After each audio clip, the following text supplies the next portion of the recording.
Welcome, everyone. Thank you so much for joining us for our webinar today. I'm Michelle Williams, and I am one of the co-organizers. The other co-organizers include Brandon and Albert, who are from the Men's Caucus, and I am currently the chair of the Women's Caucus. So we came together to organize this webinar based on the topic of adolescent sexual health and the impact that the COVID-19 pandemic is having on it. So what we're going to do today is just give a brief overview of both of our organizations, and then we're going to turn it over to our moderator, Albert Pless, and he's going to introduce our speakers.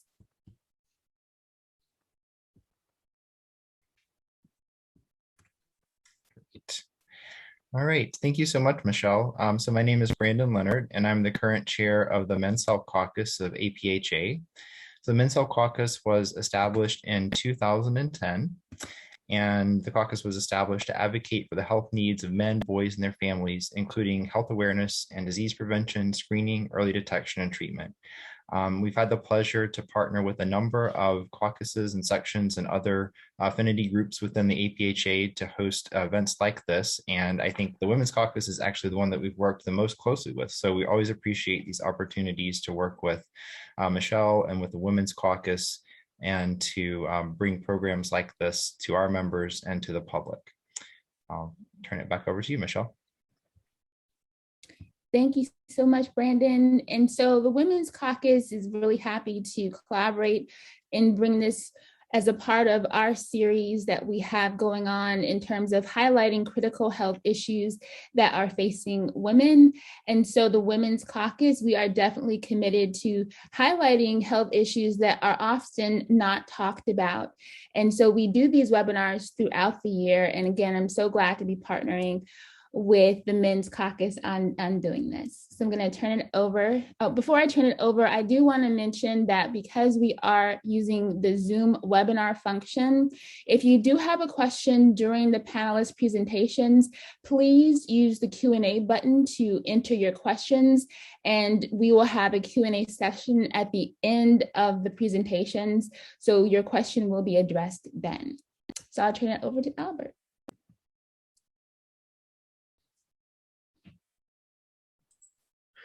Thanks, Michelle. Thanks, Brandon.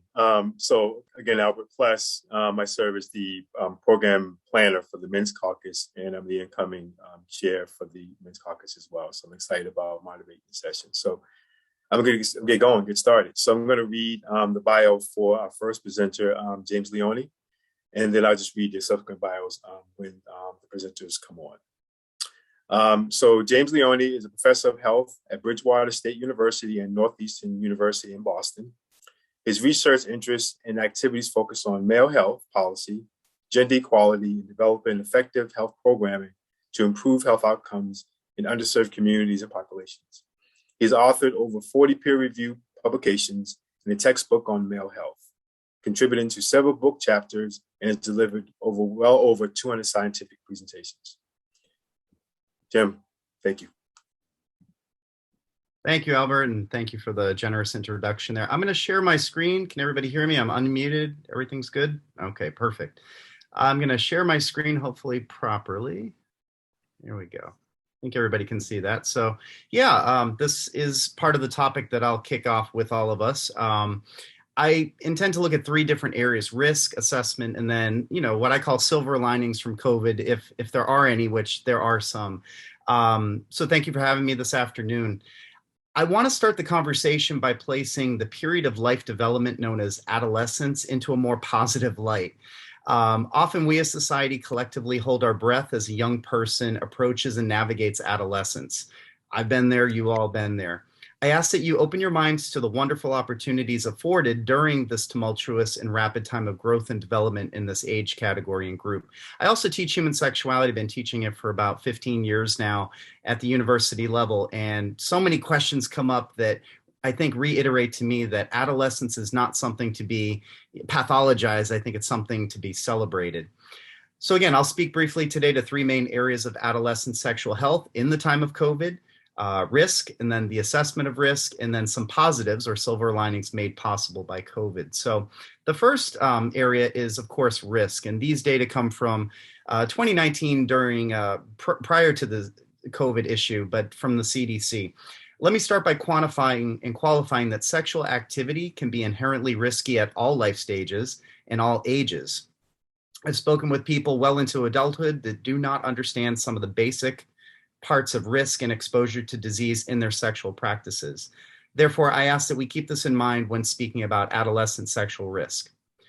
Perhaps what's most concerning about adolescent sexual risk is simply the lack of life experience that was typically afforded to older groups. Again, this is a broad assumption. With so many variations of sexuality education in school systems ranging from literally 0 to comprehensive, it's no wonder why we should be concerned about whether or not they are getting it. In my college human sexuality class, I survey sexuality education exposure of my students, and many of the responses are disappointing and fall short of what it means to be a properly sexually educated person. We often fall short in providing tools and practices that actually may mitigate risk when sexual exposures are upon them. Risk is also not simply about disease and pregnancy. In fact, I talk with my students quite a bit that pregnancy is not a disease. It's a condition. There may be some stresses that come along, of course, with it, but we often pathologize pregnancy. And I think, again, that's something important to reiterate that it is not. It's something that certainly has to be understood and properly handled if in fact that's the case that happens to someone. So what do we know about adolescent risk? And again, we can see here that there's quite a bit of stuff. Oops, sorry, ahead of myself. So you can see in these data here, the risk based on prior to COVID-19, I would say risk is concomitant to the various age categories. We do know that 15 to 24 is a very, very active period of time in all adolescents' lives and young adults as well. But risk itself comes from lack of knowledge of how to employ tools to actually mitigate those risk factors. Sometimes when we talk about condoms, people roll their eyes. You know, I do know that quite a few people are like, well, why I'm on the birth control pill? Or if it's men who have sex with men, you know, why I take PrEP. You know, a lot of these things are assumed to be something that's not such a big deal anymore, in the face that other types of infections certainly can become a big issue. So how do we assess? How do we actually assess risk in adolescents? And what do we know about sexual practices during COVID? Assessment itself can be a challenge due to lagging data concerning STIs and pregnancy and other forms of psychosocial trauma related to human sexuality. So this is kind of just an image to remind us that currently what we understand about COVID is probably not well understood, because that drop is as COVID is occurring right now. We're not done with the pandemic. So the data that we have are lagging. And we probably will have to wait until the data bear out. So therefore, we must defer to exploratory or cross-sectional studies to currently assess what's going on in terms of changes with adolescent sexual behavior during COVID. For example, so I'll refer you to a couple of very interesting studies that I ran across here. In 2020, Orban explored how isolation as a result of COVID affected a whole myriad of adolescent behaviors, including sexual practices. Sexual development during adolescence can already present a complicated range of feelings, emotions, and practices. COVID-19 likely further complicated these developmental experiences and milestones. Fear concerning transmission, isolation practices, and quarantining that we're all too familiar with, separation from peers, overuse of social and electronic media, excessive time spent around family and siblings, good and bad, and diminished ability to connect physically, all have been documented in the literature concerning adolescence. A recent publication showed that data suggests that the amount of free time, lack of intimacy with other people, and stress caused by the pandemic has increased behaviors such as masturbation, pornography consumption, and there was a marked increase in the traffic flow to common pornography sites such as Pornhub. In fact, they go through some of the data during certain parts of the day. So when you would expect maybe an adolescent to be logging into a school session in the morning, they may have been doing other things, so to speak. So the study here that talks about sexuality during COVID, during the pandemic, really does show that physical risk may have been mitigated. However, concern for pornography consumption and addiction has been marked and probably will warrant further analysis. So like I said at the beginning, that ripple effect to understanding how consumption of things like pornography that translate to behaviors although maybe safer, as with masturbation, may have some longer term effects psycho-emotionally for the adolescent. The study also notes that young people, quote, young people who studied away from home were forced to return and give up their independence. So those are our maybe latter adolescents, people that are maybe in their 18, 19 years old that had to come back home from college. And giving up that independence probably also weakened relationships between peers. The effects of deprivation of privacy and physical contact with peers are uncharted territory, and the repercussions will be seen in the long term. For most young people, social distancing has led to a reduction in sex, as kind of would be expected. But during the first peak of the pandemic, about 1/3 of people reported that they were still meeting close friends and having sexual engagements and relations. Some adolescents have incurred barriers to obtaining contraceptive and other sexuality services, such as abortion options, because these services were often deemed unessential, obviously blocking out a whole swath of people. Telemedicine has its uses. However, it's difficult for young people to achieve a certain degree of privacy within their own home, making consultations also difficult, which provides yet another barrier for people that are talking about things related to sensitive topics with sexuality. And then last, sexual health for adolescents in the LGBTQ community present its own extraordinary range of consequences.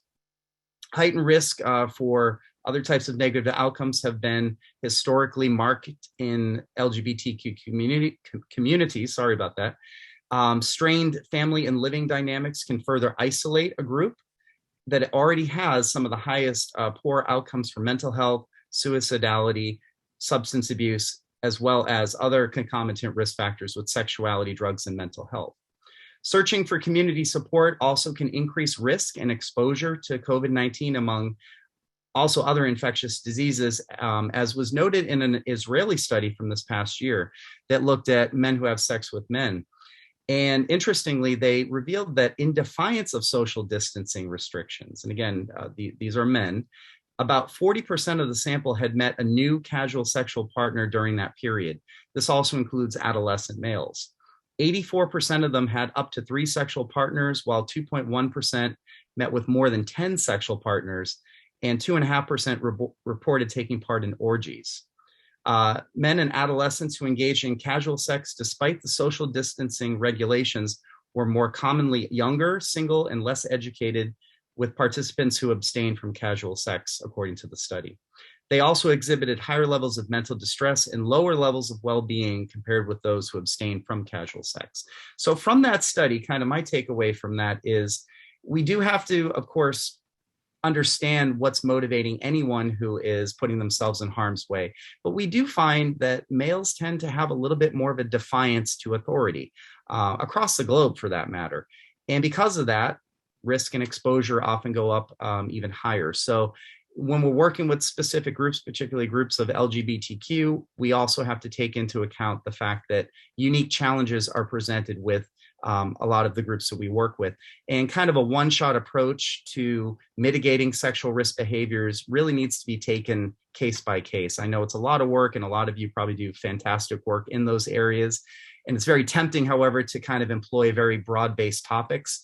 But some of the data really do show that individual groups are having many, many more struggles with trying to figure out how to navigate this very complex COVID-19 pandemic. So I want to bring it to some silver linings. These are just some off the head topics, and then we'll move on to our other speakers. With these challenges also, of course, come opportunities for growth and reflection. I know myself as a practitioner, I've spent a lot of time in deep thought alone in my house. The lessons learned thus far from COVID-19 and the pandemic overall could lead to greater connections with adolescents as it pertains to their sexual health. I think in kind of looking at some of the data here from just these 2 studies and from quite a bit of other research, I think COVID has laid bare a lot of the gaps that have been out there for the long term, right? We certainly have a need for comprehensive sexuality education across all curricula, across all of the United States, but we don't. We currently do not have that. And as states have their own rights and districts have their own rights to choose what to teach and what not to teach, I think we really do have to look at the gaps that are there that have been exacerbated by COVID, but also it's an opportunity to strike up conversations with people as parents have become so involved with online education. You know, I can't tell you how many parents that I know that are so embedded in how the process of education is unfolding. A lot of complaints, I'll tell you, a lot of complaints. But I think a silver lining within that is with complaints means they're looking at something, right? They're paying attention to something and that they're investing their time in it. So while we may have to navigate the complaints and a lot of the problems there, we also have opportunities for conversation and hopefully more positive discourse. Online and virtual platforms could become a stronger mechanism to promote healthier sexual practices, of course, access to providers with telemedicine, normalizing conversations, and hopefully expanding access to comprehensive sexuality education. And then even with technology, we have access to screening kits and a lot of online platforms that provide screening for STIs that can be very discreet and private. And hopefully that can set forth a lifelong interaction with adolescents as they become young adults, so on and so forth. So I think just a quick reminder that the internet is a tool and it's become a necessity in terms of COVID. However, I think if we use that tool as it's intended to be used, we'll have better outcomes as we figure out what the data bear out with respect to COVID and adolescent youth. So I want to just kind of leave my information up there. I think I hopefully hit the time here. And if there are any questions, I'm happy to entertain them. Otherwise, I'll flip it over to my colleagues. Thank you. Thanks, Jim, for that. And thanks for really kicking us off really well with this conversation, which again, we realize that it's an important conversation for an important time. So again, thanks for giving us a really good kickstart for that. And again, as Jim said, if people have any questions at all, please put them in the chat, and we'll be monitoring that chat, going forward and to answer questions towards the end. So thanks again, Jim. So our next speaker is Dr. Mollie Sherry. Dr. Mollie Sherry is a clinical social worker. After she earned her MSW, she worked for Children's Hospital in Boston for many years, where she established a thriving young fathers program with wraparound services. The stories she's heard from youth inspired her to earn a PhD. Her dissertation was a research study on mental health and coping skills of young urban fathers, a topic that had rarely been addressed. The study deduced that this vulnerable population was not receiving necessary service that would help them to present and be available parents. She gave many talks on outcomes of the research in New England. The main focus of Dr. Sherry's clinical and social justice work has been around mental health issues and vulnerable, underserved young people, such as children and low-income marginalized individuals.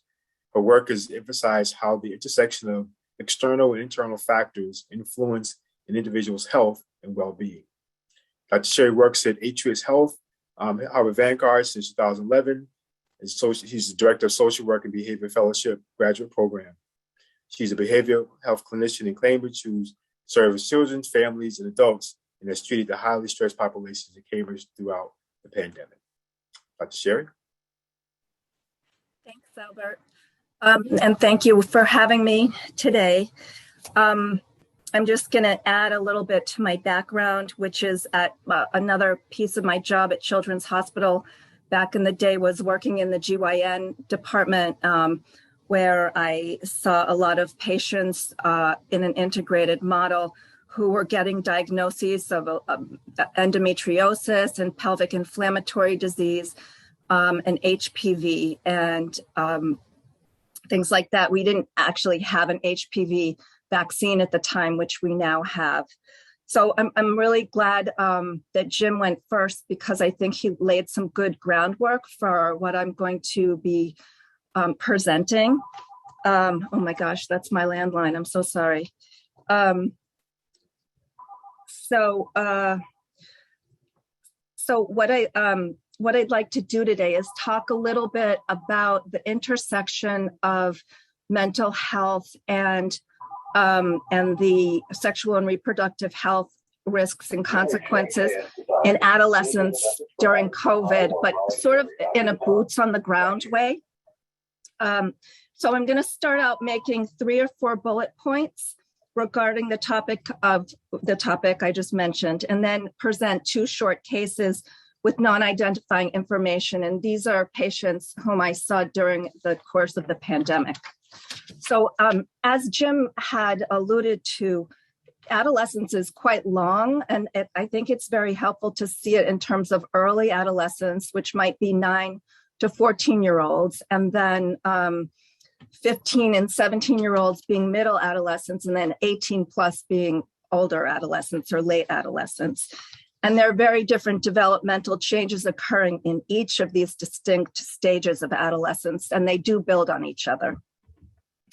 The next bullet point is really about developmental considerations. So even though it felt to us like 2 years went by and life was at a standstill in many ways, these children and youth, their growth and development continued over those 2 years.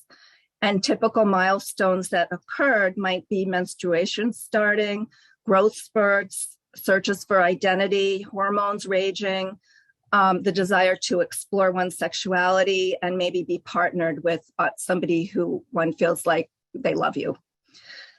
So the next bullet point has to do with something that Jim also pointed out, which is that sexual and reproductive development is one facet of multiple developmental domains. And the other domains, as I'm sure you know, are cognitive, social, emotional, and physical.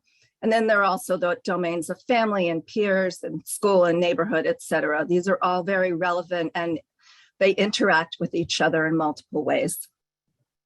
So my bent is to talk about and go to the emotional and social. So in the cases I'm going to be presenting, they have to do with anxiety and depression mostly, but also have a sexual and reproductive health component in them, which you'll see. Many adolescents I saw during the pandemic had pre-morbid diagnoses of depression and anxiety, meaning that they had already been diagnosed with these issues pre-pandemic, and they were exacerbated by the pandemic in many ways, by isolation and online dating community, which is, ghosts them, and unlimited access to the internet, et cetera. And the referrals for mental health poured into all of the agencies around the nation, and there has not been enough clinicians to fill those gaps, unfortunately. So that's something that we do need to work on. A last bullet is that other traumas occurred simultaneously with the pandemic. And this was both on a family, individual level and on a global level, such as fires and floods and watching George Floyd get murdered, et cetera, et cetera. A few thoughts and observations, and then I'm going to present the two cases that I have. So the suspended care, as Jim had mentioned, led to more untreated STIs in many populations. And one statistic I read, it was from the New York Times in 2020, is that HPV vaccinations decreased by 68%, which is phenomenal. We need to work on that. The unlimited, unsupervised internet access in the literature, the rise of masturbation with the use of internet porn. And then also what Jim said, which is the LGBTQ youth in the literature seem to fare worse. And I personally had a slew of 13 to 15-year-olds who were struggling with gender identity throughout the pandemic. And in my sample, there was I have a biased sample, but high incidence of depression, suicidal ideation, family conflict with inpatient hospitalizations, and many people attending partial hospitalization programs. So with that, I'm going to move to case number 1, which is a late adolescent with previous trauma. And it's the identification is disguised and the names are changed. So Gabrielle was an adopted 19-year-old. She had a younger brother. She was of color, adopted by a Caucasian single woman who was well-resourced. Gabrielle was in college. She had a history of anxiety and depression in early high school, and she also had an early diagnosis of ADHD, and she was already medicated when she came to me. She was referred to me because her mother had died of cancer in 2020. She was now the guardian of her younger brother at 19. She had enough money, a house, and the estate was set up such that an older adult was managing the financial part of life. The mom had been battling cancer since Gabrielle was in early high school. Gabrielle was completing her first year of college when I met her. She had done her first semester out of state in person, and then COVID hit in March 2020, and she came home to complete her second semester online. And that same month, March, her mother died. Simultaneous to all this, Gabrielle had had a 4-year relationship with a now 25-year-old man. So it had started when she was 15. They were not boyfriend and girlfriend, and he was ambivalent, unreliable, and not there for her when her mom died. Mom died at home in hospice. The patient took care of mom in her last days, and mom died in Gabrielle's arms. Gabrielle at intake told me the story of her mom's demise and about her own responsibilities regarding her brother and the house, etc., and then added, almost at the very end of my first session with her, and I think I'm pregnant. She had only been sleeping with the man that I had just mentioned, and so it could have only been his, the pregnancy with him. She was in fact pregnant. She had been planning, she said, to terminate the pregnancy, but after a few days miscarried. She was very distraught about not being able to make her own choices about the pregnancy and that it had been decided for her. She still has not told this man that she had been pregnant. Just to recap the issues that this case highlights is that trauma and loss can and do happen on top of a pandemic. And this particular person had early loss with adoption, and then again with her mom, and then the miscarriage, and the premorbidity of anxiety, depression, and ADHD. So that's that case. The second case is an early teen. She, when I met her, was 12 years old. She turned 11, and then now she just turned 13. So she's been 3 different ages so far over the course of the 2 years. She is ethnically half Latina and half Jamaican. She was living at home with her single mom. Her father lives in his country of origin and is in touch very sporadically on the phone. Alana was in 6th grade learning remotely when I met her in the spring of 2021. She's an intelligent, related, verbal girl. She hit full-on puberty during the pandemic. She likes gaming, anime, and has online friends, but she suffered from not being in-person school. She was referred to me by her pediatrician for depressive symptoms and suicidality. She actually had a plan to jump out her window. She'd also developed social anxiety during the pandemic after she hit puberty, and she wouldn't go outside during the day. After her father didn't call her on her birthday in fall 2020, she began to self-harm. And mom bought her an iPhone so that she could call her father. And there were no restrictions on this iPhone at all. Mom has a very strong work ethic and spends most of her time working. She does not supervise well and rarely checks on 12-year-old Alana's internet use. During lockdown, Alana was curious about porn. This is before I met her. She accessed some and sent the link to a cousin who told his mom, who contacted Alana's mom. And Alana's mom did look into this and found extensive porn use on the phone by Alana. Lastly, Alana wonders about her gender identity and to what genders she is attracted. She told me this and asked me not to share with mom, as mom would not be open to this. Culturally, it is not acceptable in mom's side of the family and culture. So a recap for this case would be a question of premorbid, untreated depression and anxiety, hitting puberty, a lack of supervision, which actually she had a lot of privacy instead of no privacy because the mom was there, but she was working and not checking on her. Extensive access to porn at 12 years old, loss of her father, and she was a quirky kid, and gender identity questioning. So Thank you very much. These are my thoughts about sexual and reproductive health and mental health challenges and their intersection, the mental health challenges that have arisen during and perhaps due to the pandemic, and the cases hopefully have illustrated some of the thoughts that I've laid out.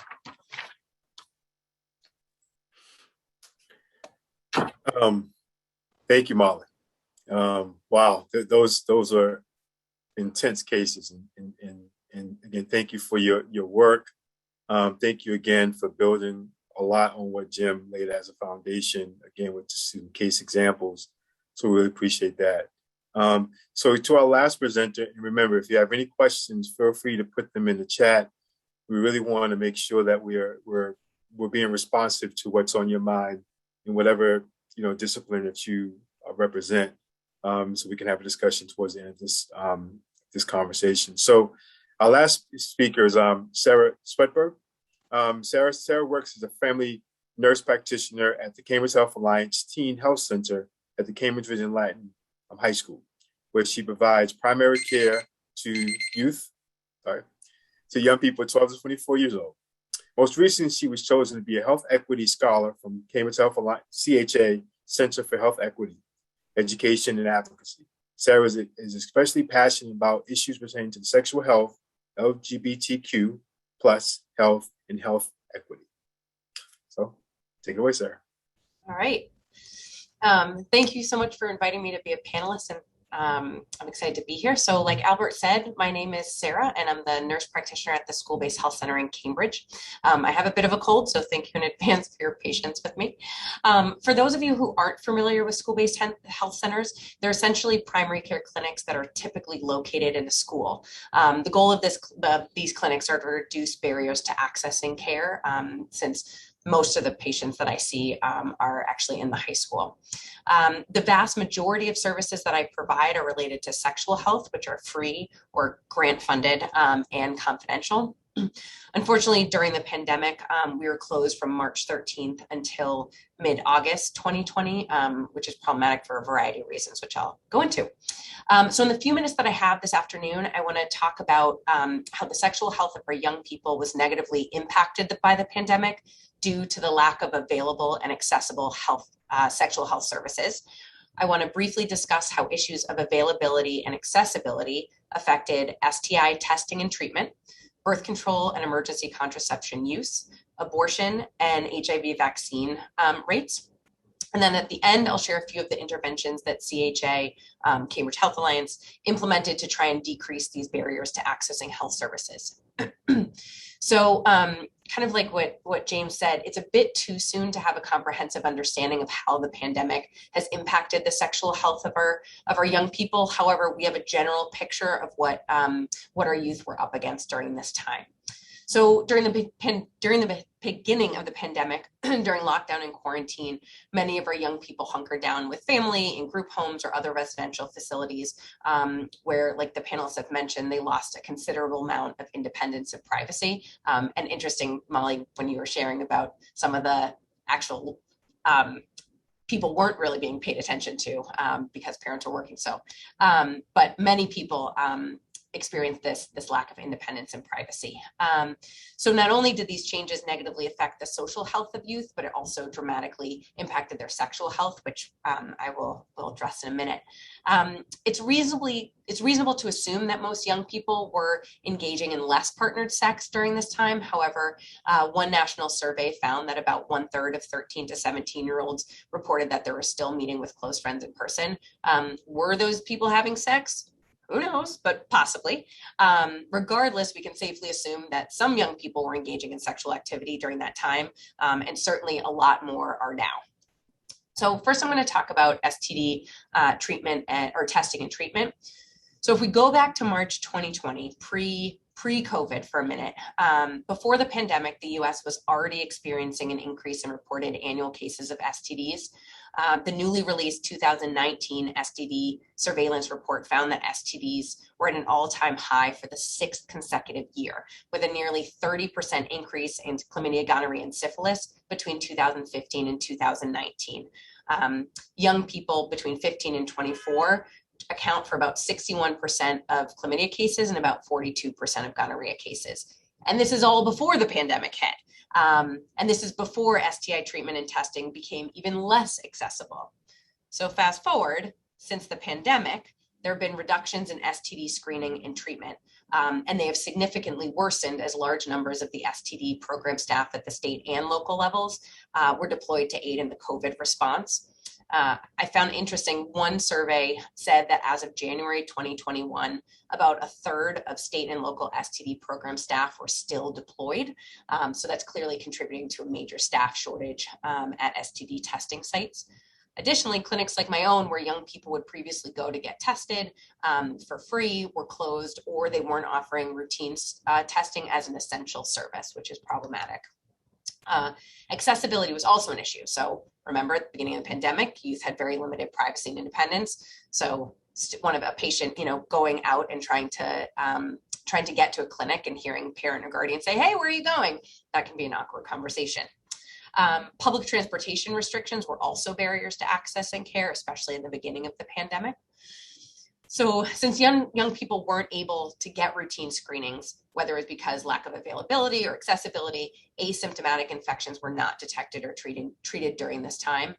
Some preliminary data from 2020 suggest that many of these increases in STIs that we see from the 2019 data have persisted, which is unfortunate, but not terribly surprising. So now I want to move on to birth control and emergency contraception. In the early days of the pandemic, the availability of birth control and emergency contraception was limited, again, because clinics like my own, which provide free birth control or on-site emergency contraception, closed really suddenly. And so those medications weren't available to our young people. Fortunately, in response to COVID, many clinics started to offer televisits. This increased accessibility for some, but for others, it wasn't a feasible option because, again, this lack of privacy and lack of independence, where were our young people supposed to have these conversations or these televisits? Some research suggests that young people who have concerns about confidentiality are less likely to access sexual health services and have decreased levels of contraception use. With televisits, those concerns may have been exacerbated due to the potential lack of privacy at home or wherever a young person might be living. While I don't have any data about specific to young people, 1 in 3 people who identify as women reported that because of the pandemic, they had either had to delay or cancel visiting a clinic for sexual health services, or they had trouble getting their birth control. These barriers to accessing care were more common among Black and Hispanic women than among white women, and more common among queer women than among straight women. Lower income women were also more likely than higher income women to report having experienced delays or being unable to get birth control because of the pandemic. All right, so let's move on to abortion. As of May 2020, at least 11 states had either banned or prevented people from accessing abortion during the pandemic, stating that abortion provision was, quote unquote, non-essential healthcare. In response to that, or despite this, the fact that ACOG, which is the American College of Obstetricians and Gynecologists, and other reproductive health professional organizations issued a statement on March 18, 2020, that they, quote, do not support COVID-19 responses that cancel or delay abortion procedures, end quote. Additionally, the president of the American Medical Association issued a statement in March 2020 in support of continued access to abortion, and stated that physicians, not politicians, should decide which procedures can be delayed. As you can imagine, not including birth control as an essential service during the pandemic dramatically reduced access to care. Interestingly enough, a court case against the FDA actually increased access to medication abortion. Before this court case, the FDA had required mifepristone, which is medication that you could take to cause an abortion. So they required it before this case to be given in person in a clinic. In 2020, an injunction was granted, which barred the enforcement of this in-person dispensing requirement during COVID. So what that meant was that mifepristone could be dispensed via delivery or via the mail. And as long as the US is in a public state of emergency, which we currently are still in, we're allowed to provide telemedicine medication abortion. So this is, it'll be interesting to see where this goes once the state of emergency is, I guess we're not declared in a state of emergency, so stay tuned. Lastly, I just want to touch briefly on the HPV vaccination rates and how those were impacted by availability and accessibility of services. Since many of the clinics were either closed or only providing essential quick care, young people were not able to schedule appointments for routine care or vaccinations. One analysis of pediatric electronic records found that HPV vaccines declined by 68% from February to early April in 2020, which was greater than that for all other pediatric vaccines, which is interesting to me. And yeah, that's a wonder. So if someone is giving MMR, why aren't you just giving HPV? But that's another conversation. Catching up on routine vaccines is certainly a priority in primary care clinics, but there have been, I assume, or I wonder if there have been some long-term consequences of this delay. Okay, so now we know how sexual health has been negatively impacted by the pandemic. I just want to go through a couple creative interventions that Cambridge Health Alliance implemented to overcome these barriers. So we started offering telehealth appointments, which, like many other places, also did. So that's great. In-person visits were not required for birth control initiation, refills, emergency contraception, repeat depot injection, so that's for birth control, or for pregnancy tests. So the patients never had to set foot in our clinic because we offered this free and confidential sexual health medication and pregnancy test delivery through our pharmacy. The patient simply had to provide a phone number for the pharmacy to call in order to coordinate a delivery, which could happen wherever the patient decided. So this could be at a friend's house, it could be in a park, it could be at a street corner. The patient just had to meet the pharmacy tech in person at the preferred location. And then in terms of depot, we started offering patient administered sub-Q depot. So essentially the needle's smaller and it's just going into a kind of in the upper layer of the skin. And we counseled and educated the patients about how to do this. We also offered free and confidential delivery of safer sex supplies through our sexual and reproductive health program.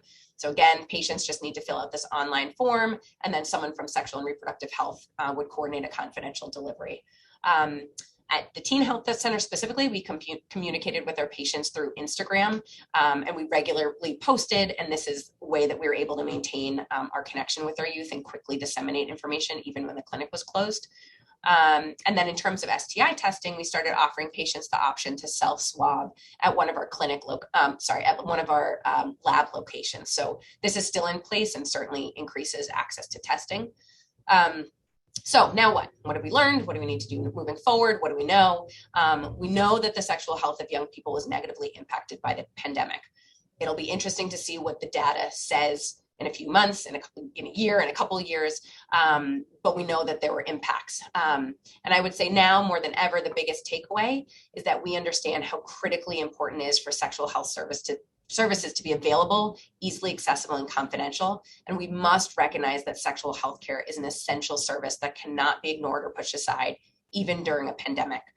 We need to meet our young people where they are and continue to offer creative, convenient, and confidential ways to deliver health care to this population. So that's it. Thank you. Thank you. Thank you, Sarah. Wow. Again, just the value of having a teen clinic, in a high school, again, just a resource for students and probably just a sense of comfort for parents, knowing that resource is there. So thank you for that perspective that you gave. Thank you for kind of going, again, case example, what's happening in Cambridge, but also just kind of scoping this out because we have people on the call from different parts of the country that maybe don't have a teen health center inside their schools, and so thank you for that perspective. So thank you. So I want to just take a pause and thank for all the panelists for your perspectives. And just my timer, which you had 15 seconds to spare there, Sarah. So you gave us some time back. So again, thank you for our panelists for just your perspective on this very sensitive topic. And I just want to reiterate that this sensitive topic that we're talking about here. And so we have about 10 minutes or so for some questions. And so Michelle, Brandon, I just want to kind of just turn to you a little bit, make sure that there's questions. I can put in the chat to see if there's questions in there, just to kind of get us going. Because again, we realize that there's many different voices. And I want to encourage you on the call now to put some questions in the chat for us, just so we can make sure we're tackling them here. So I'm just going to kind of take a peek in the question here. So it seems like this question could be for anybody. So I'm just going to put it out there, and you guys can take it. Someone said there seems to be a focus primarily on females for the call. Do you have any data? Anyone can share this on how things have changed? Strategies by sex. So anything just about sex that people can share, just different gender sex around that. Does anybody want to respond to that first question? I can add in briefly, Albert, just as part of the Israeli data that I was thumbing through. There do seem to be correlations with male behavior and risk-taking across the board. So that could be drug use, that could be sexual exposure, that could be skydiving, whatever it is. There just seems to be a tendency across the board with being open to risk-taking. So I think COVID just kind of exemplifies that we need to reach out more to boys and men and kind of modeling the behaviors that are expected as you enter into young adulthood and then as an adult. But all too often, and I teach here at the university, it always seems to be the males in the classrooms that are not willing to put the mask up or put the mask on properly, or just kind of skirting around some of the rules. And I think that again speaks a bit more to cultural practices. I hear coaches sometimes down in our sport area that say things that just reiterate, come to sessions if you're sick. I don't care if you have the sniffles or something. It might be COVID, it might not be. It just kind of connects to that ever-present topic of masculinity, and I think COVID unfortunately has a masculinity component to it. So but as far as formal data out there, I'm not aware of any at the moment, but again, I think there's a lag. Thank you for that, Jim, again, and hopefully, that question answer satisfied the question for my panelists and for my attendee. So just to again, so the question around just for any panelists, any similar or dissimilar trends in adults and older adults in their implications on fertility or other outcomes, any data or insights on that? I can take a stab at this. I think we're still waiting for some data to figure out how to what really happened. But certainly in terms of people having babies, I think there was this assumption of like, oh, there's going to be this boom in pandemic babies, and I think there has been some data kind of to contradict that, and actually people were really freaked out about the financial implications of COVID and having and creating families. And I think so the pendulum kind of swung the other way, and so I'm wondering how that's going to pan out, if it's actually going to be a decrease in rate of number of babies being born. And I think this also was true. We saw this with, and anecdotally, and this is with no objective data, but with rates of abortion and people saying like, I can't do this. I can't afford to have a baby. So we'll see. I can also weigh in on this on a more anecdotal clinical level. I had a number of both men and women who were pregnant, just had babies with postpartum, more anxiety than depression, really, anxious about the children, keeping their children safe and making sure that people were vaccinated in the family so that the children wouldn't get exposed.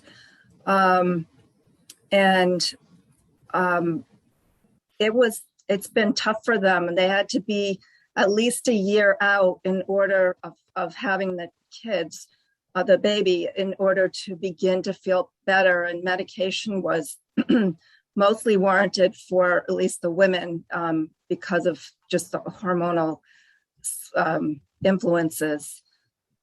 So. Thank you both for that. Just the questions are now coming in a little bit for us. So one question, what are some ways to ensure that within the next public health emergency, sexual reproductive health is an essential service. So anyone want to kind of tackle that?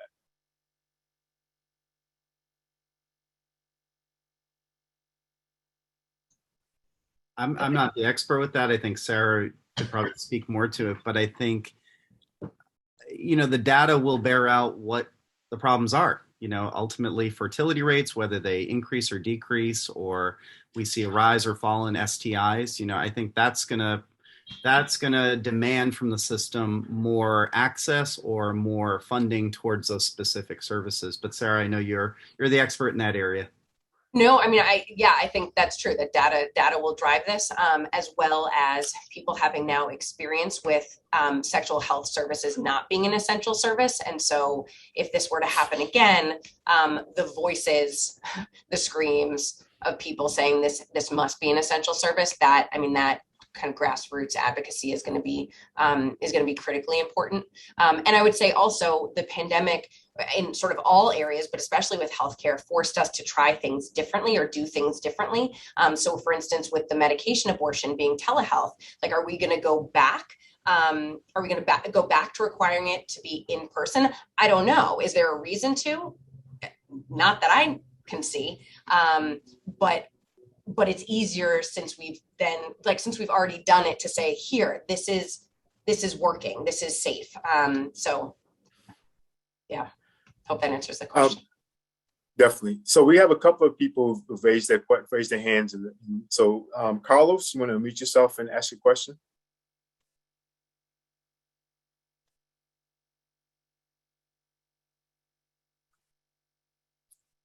Carlos, can you hear us? Okay. We're just trying 2 different ways. People are putting the questions in the chat. Some people are asking just to be unmuted to ask. And so Carlos, if you just let us know. So Yacinda?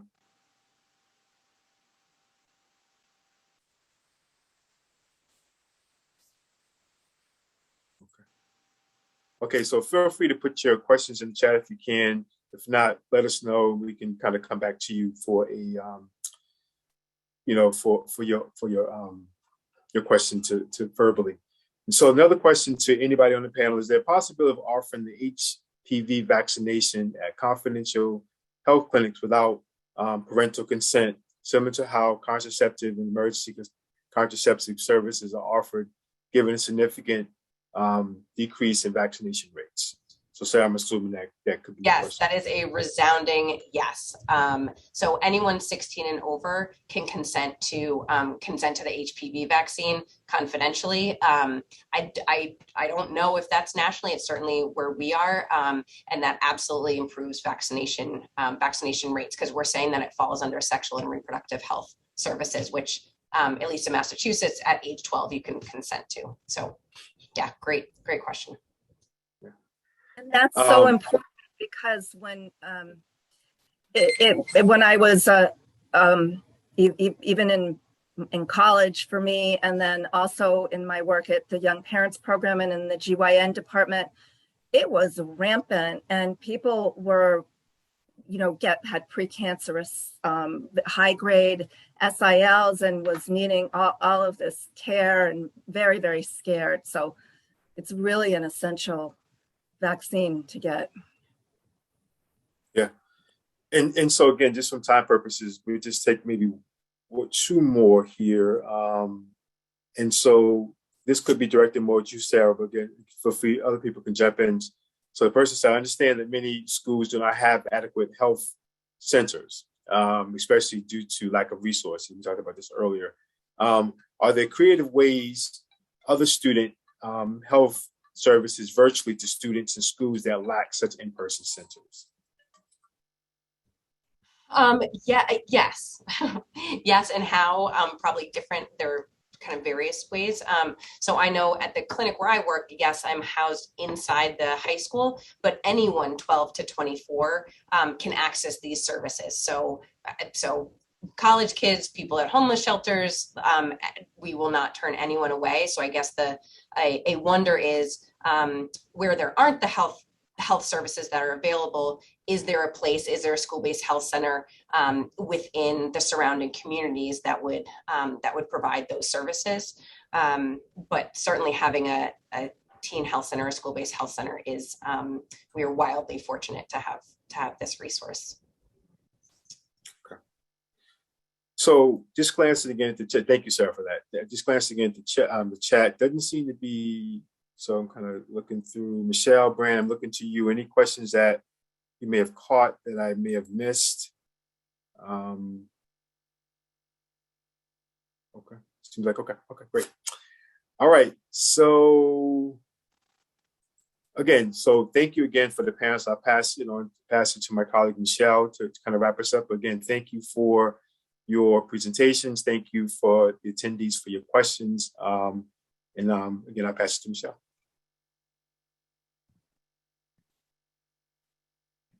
So we just wanted to thank everyone again for attending. Feel free to visit the Women's Caucus and the Men's Caucus on our websites and social media. We will be making a recording of this available to everyone that attended, so check your emails. And then also we would appreciate your feedback. You can either use the QR code that's on the screen or the link. I've also put this in the chat a couple of times, but we'd really appreciate your feedback on this on this webinar. And then also let us know other topics that you would be interested in seeing from us, because this came about because of a suggestion from someone for a previous webinar that I hosted. They said, why don't you do something with the Men's Caucus? And this is how this came about. So we encourage you to put your suggestions for other topics, other collaborations, and just your feedback. So thank you all so much. Thank you to all of our panelists for showing up and delivering some important information for everyone.